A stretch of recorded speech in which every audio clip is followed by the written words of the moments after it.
Big boss ഹൗസിന്റെ അകത്തുള്ളവരും അതുപോലെ പുറത്തുള്ള പ്രേക്ഷകരായ നമ്മളും പലപ്പോഴൊക്കെ പറഞ്ഞിട്ടുണ്ട് ജിൻഡോ ഒരു മണ്ടനാണെന്ന്. അത് ഇടയ്ക്കിടയ്ക്ക് പൊട്ടം കളിച്ച് നിൽക്കുന്ന ജിൻഡോന്റെ ഒരു കാണിക്കലും അതുപോലെ തന്നെ ഇടയ്ക്ക് മണ്ടത്തരങ്ങളും വിളിച്ചു പറയുന്നതും കൊണ്ട് തന്നെയാണ്. എന്നാൽ പ്രേക്ഷകർ കളി എങ്ങനെ കാണുന്നുണ്ടാവുന്നും അവിടെയുള്ള ഓരോരുത്തരെ കുറിച്ചും എന്ത് ധരിക്കുന്നുണ്ടാവുന്നും ജിൻഡോ ഇടയ്ക്കിടയ്ക്ക് പറയാറുണ്ട്. ഇതൊക്കെയാണ്. ജാസ്മിൻ, ഗബ്രി, ഇതിൽ ഒരാൾ നിന്ന് കാണാനായിരിക്കും പ്രേക്ഷകർ ആഗ്രഹിക്കുന്നുണ്ടാവുക. എന്ന് വെച്ചാൽ രണ്ടിലൊരാൾ പുറത്തു പോകാനായിരിക്കും ആഗ്രഹിക്കുന്നുണ്ടാവുക. അതേപോലെ തന്നെ നോറ കരയുന്നത് കാണുമ്പോൾ ആളുകൾക്ക് സിമ്പതി അല്ല ഉണ്ടാവുക, ചിരിയായിരിക്കും വരുന്നുണ്ടാവുക. റോക്കി അടിച്ചത് മണ്ടത്തരാണ്. റോക്കി കരഞ്ഞുകൊണ്ടിരുന്നത് ആളുകൾ ചിരിച്ചു കണ്ടിട്ടുണ്ടാവും. അതുപോലെ തന്നെ രതീഷേട്ടൻ്റെയും ജിൻഡോൻ്റെയും ജയിൽ കണ്ടന്റ് വളരെയേറെ വൈറലായിട്ടുണ്ടാവും. ഇത്രയും ജിൻഡോ പ്രെഡിക്റ്റ് ചെയ്തതെല്ലാം കറക്റ്റ് അല്ലേ? അതുപോലെ തന്നെ പറയുന്നുണ്ട് അൻസിബ ഒരു പരദൂഷണ കമ്മിറ്റിയാണ്.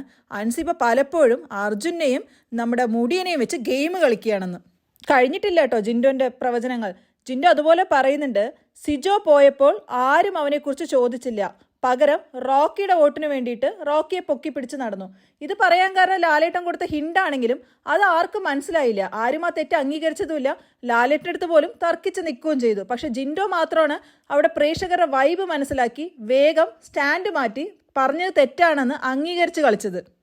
അതും തന്നെ നമുക്ക് കൃത്യമായി മനസ്സിലാക്കാം പ്രേക്ഷകർ പൾസ് മനസ്സിലാക്കി കളിക്കാൻ ജിൻഡോയ്ക്ക് കഴിയുന്നുണ്ടെന്ന്. ഇന്ന് അതുപോലെ വളരെ വ്യക്തമായിട്ട് പറയുന്നുണ്ട് ജിൻഡോ, റസ്മിൻ ലാലേട്ടനോട് ചെയ്തത് ഭയങ്കര ഡിസ്റെസ്പെക്റ്റ് ആണെന്ന്. നമ്മൾ കണ്ടിരുന്ന ഓരോ കാണികൾക്കും അതന്നെ തോന്നിയത്. അങ്ങനെ ലാലേട്ടനോട് ഒരിക്കലും റസ്മിൻ സംസാരിക്കരുതായിരുന്നു. നമുക്കൊരു അഹങ്കാരത്തിന്റെ ധ്വനിയാണ് റസ്മിന്റെ സംസാരത്തിൽ തോന്നിയത്.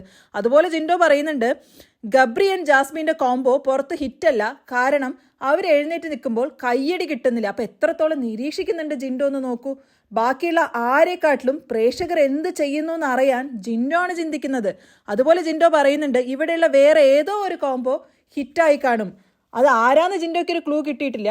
പക്ഷെ പ്രേക്ഷകരായ നമുക്കറിയാം നമ്മൾ കാണാൻ ആഗ്രഹിക്കുന്ന കോംബോ അർജുൻ്റെയും ശ്രീത്തുവിൻ്റെയാണെന്ന്. ഇത്രയും വ്യക്തമായിട്ട് പുറത്ത് നടക്കുന്ന ഒരു വികാരം അല്ലെങ്കിൽ പുറത്ത് എങ്ങനെയാണ് ഉണ്ടാവുക ആൾക്കാർ ചിന്തിക്കാന്ന് അതിനകത്തിരുന്നു കൊണ്ട് ജിൻഡോയ്ക്ക് പ്രെഡിക്റ്റ് ചെയ്യാൻ പറ്റുന്നുണ്ടെങ്കിൽ ജിൻഡോ ഒരു നല്ല മൈൻഡ് ഗെയിമർ തന്നെയാണ്. പൊട്ടത്തരങ്ങൾ ഇടയ്ക്ക് പറയാറുണ്ട്, പൊട്ടത്തരങ്ങൾ കാണിക്കാറുണ്ട്. അത് അയാളുടെ ഗെയിമിൻ്റെ സ്ട്രാറ്റജി ആവാം അല്ലെങ്കിൽ അയാളുടെ ഭാഗമാവാം, അത് നമുക്ക് പറയാനില്ല. എന്നാലും പ്രേക്ഷകരെ പൾസ് അറിയാൻ ജിൻഡോ എപ്പോഴും ശ്രമിക്കുന്നുണ്ട്.